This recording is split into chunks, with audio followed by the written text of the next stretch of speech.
মেয়ের খালাতো বোন, মামাতো বোন, চাচাতো বোন এসে ছেলের গায়ে হাত দিয়ে হলুদ লাগায়। মেয়ের গায়ে হলুদ লাগানো যেতে পারে, কে লাগাবে? মেয়ে একা হলুদ মাখবে। কোথায়? একেবারে ভিতরে, অর্থাৎ যেখানে মেয়েকে মেয়ের ভাই মেয়ের বাপ পর্যন্ত দেখবে না। মেয়ের মা মেয়ের মুখে হলুদ লাগাতে পারে, হাতে হলুদ লাগাতে পারে, শরীরের অঙ্গ প্রত্যঙ্গে অন্যান্য জায়গায় হাত দিয়ে হলুদ লাগাতে পারবে না।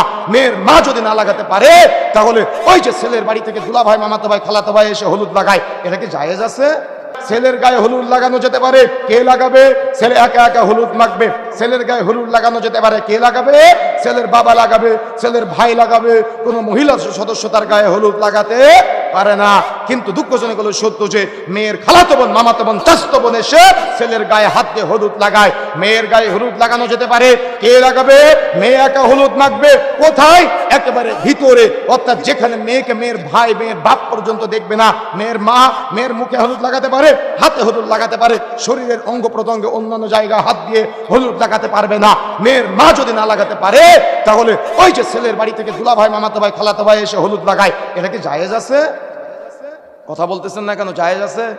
জায়েজ তো নাই। তাহলে সমাজে চলতেছে না এগুলা বর্জন করতে হবে, এগুলা থেকে বের হয়ে আসতে হবে। আজকে তো বাড়িতে গায়ে হলুদের আয়োজন নষ্ট হয়ে গেছে, শেষ হয়ে গেছে। গায়ে হলুদের জন্য সেন্টার ভাড়া করা হয় আজকে, তাই না? গায়ে হলুদের জন্য সেন্টার ভাড়া করা হয়। এক পাশে ছেলেকে বসানো হয়, এক পাশে মেয়েকে বসানো হয়। তারা ছেলে মেয়ে আলাদা বিপরীত পাশে বসে গায়ে হলুদের আয়োজন করে। এটাই জাহেলিয়াত, এটাই বিবাহের নোংরামি, এটাই বিবাহের বর্বরতা যেটা সমাজে চলতেছে আজকে। এই জন্য বের হয়ে আসতে হবে এগুলা থেকে। সমাজ থেকে যদি আপনি এটা উৎখাত করতে না পারেন, তো বিবাহ নামক ইবাদত আপনি সমাজে প্রতিষ্ঠা করতে পারবেন না। বেদাতের বিরুদ্ধে কত সোচ্চার আপনি, তাওহীদের পক্ষে কত সোচ্চার আপনি, সুন্নাতের পক্ষে কত সোচ্চার আপনি, শিরকের বিরুদ্ধে কত সোচ্চার আপনি। আপনাকে মাঠে ময়দানে দেখা যায়, কিন্তু আপনার বাড়িতে বিবাহের সময় এই গায়ে হলুদের নোংরামের আয়োজন করা হয়। তাহলে কেমন হয়ে গেল না?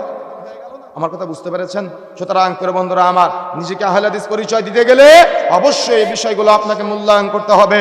যে কথা বলতে চাচ্ছিলাম, তাহলে অবশ্যই এই গায়ে হলুদের প্রচলিত এই যে জাহালতের পদ্ধতি আছে, এই পদ্ধতি থেকে আমাদের বের হয়ে আসতে হবে।